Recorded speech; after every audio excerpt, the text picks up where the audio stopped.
الانوار اتطفت، دخلت السرير وانت خلاص عايز تنام، بس دماغك قررت دلوقتي بالظبط انها تفتح ملفات كل مشاكل حياتك، تفكر في حاجه من 5 سنين ويعمل لك قايمه بكل اللي لازم تخلصه بكره. اللي بيحصل ده مش صدفه ومش انك انسان قلقان بطبعك، دي حاجه بتحصل في مخك ليها تفسير علمي، واغرب حاجه انه نفس الافكار دي بالنهار مش بتبان بنفس الحاجه. تعال نفهم ليه دماغك بتشتغل ضدك بالليل وازاي توقف. اول حاجه لازم نفهمها، السبب الاساسي بسيط وهو غياب المشتتات. طول النهار دماغك مشغوله، شغل، كلام، موبايل، ناس حواليك، كل ده بيشتغل كتشتيت بيمنع افكارك العميقه انها تبقى باينه. لكن اول ما تحط راسك على المخده والدنيا تسكت، المشتتات بتختفي فجاه. دماغك بتلاقي الفرصه اللي كانت مستنياها عشان تعالج كل اللي اجلته طول اليوم. يعني الافكار دي كانت موجوده طول اليوم بس انت كنت مشغول عنها. لما تهدى بتيجي كلها مره واحده، ودماغك متصممه انها تفضل في وضع حل المشاكل والتخطيط حتى بعد ما اليوم ما يخلص، فبتاخد سكوت الليل كاشاره انها تبتدي تشتغل. بس في تفسير اعمق من كده بيحصل جوه المخ نفسه، دي النقطه اللي هتغير فهمك للموضوع كله. فركز. في مخك جزء مسؤول عن التفكير المنطقي والاتزان اسمه قشره الفص الجبهي، ده الجزء اللي بيقيم الامور بعقلانيه، فبيقول لك الموقف ده مش بالخطوره دي. ولما تقرب تنام الجزء ده بيبدا يهدى ويقل نشاط. لكن في المقابل في جهاز تاني في مخك اسمه اللوزه الدماغيه، ده جهاز الانذار المسؤول عن الخوف والقلق، وده بيفضل نشط بالليل. شوفوا المعادله دي، الجزء العاقل اللي بيهدي مخك بيضعف، وجهاز الانذار اللي بيكبر المخاوف بيشتغل، والنتيجه نفس الفكره اللي بالنهار كانت مشكله بسيطه هتتحل، بالليل بتتحول لكارثه مفيش منها مخرج. مش لان المشكله كبرت، لان الجزء اللي بيهون عليك مش شغال والجزء اللي بيفزعك شغال. ده بيفسر حاجه كلنا بنحسها، زي ما اي صوت بالليل بيبان اعلى، تكتكه الساعه، موتور عربيه في الشارع، افكارك بتبان اعلى واضخم لما الدنيا تسكت. السكون نفسه بيدي الافكار وزن اكبر من حجمها الحقيقي، والاخطر ان ده بيدخلك في حلقه مفرغه. الافكار الملقلقه بتشغل استجابه الكر او الفر في جسمك، فقلبك بيدق وجسمك بيتوتر، والتوتر ده بيخليك صاحي اكتر، وكونك صاحي بيدي مساحه لافكار اكتر. ومع الوقت مخك بيتعود على الربط ده، يربط السرير نفسه بالقلق، لدرجه انك بمجرد ما تمدد بس التفكير بيبدا اوتوماتيك. طب ازاي نكسر الحلقه دي؟ دلوقتي الجزء العملي، وفي تكنيكات مدعومه علميا تقدر تختار منها اللي يناسبك.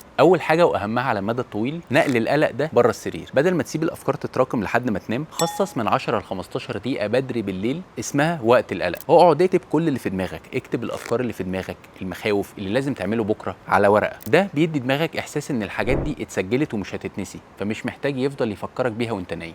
تاني تكنيك، وده علمي وغريب ومفعوله قوي، اسمه كوجنيتيف شافلينج، الخلط الادراكي. الفكره انك تشغل مخك بكلمات عشوائيه ملهاش اي معنى عاطفي عشان تكسر دوامه التفكير. اختار كلمه وعند كل حرف فيها فكر في اكبر عدد من الكلمات اللي بتبدا بالحرف ده، كل واحده من 5 ل 8 ثواني، وبعدها اتنقل للحرف اللي بعده. يعني مثلا كلمه بحر اول حرف فيها ب، بطيخ، وتخيل البطيخه، بطه، بلكونه، بسكوته، تاني حرف ح، وهكذا. التكنيك ده بيشغل ذاكرتك بحاجه محايده، فبيقطع حلقه القلق المتكرره ويقلد الطريقه اللي مخك بيدخل بيها النوم الطبيعي. تالت حاجه وهي قاعده ذهبيه، ما تحاولش تجبر نفسك على النوم. كل ما حاولت تنام بالعافيه كل ما الضغط زاد وصحيت اكتر. ولو فضلت في السرير صاحي اكتر من 20 دقيقه قوم من السرير، وانا قلت الكلام ده قبل كده. روح اوضه تانية فيها اضاءه خفيفه واعمل حاجه هاديه او ممله، اقرا حاجه خفيفه، طبق هدوم، ابعد عن اي شاشه، وارجع للسرير لما تحس انك فعلا عايز تنام. ده بيعيد ترتيب مخك انه يربط السرير بالنوم مش بالتوتر. ورابع حاجه تساعد كاساس، هدي جسمك بالتنفس. خد نفس عميق وبطيء وطول الزفير عشان تطفي استجابه الكر او الفر اللي بتشغل التفكير. وابعد عن الكافيين بالليل وعن الموبايل قبل النوم، لانهم بيشحنوا مخك ويصعبوا عليه انه يهدى. لو الفيديو ده وصف لياليك، جرب تكنيك واحد بس النهارده بالليل وقول لي النتيجه في الكومنتات، وقول لي ايه اكتر نوع افكار بيجيلك بالظبط اول ما تنام. ستي سيف.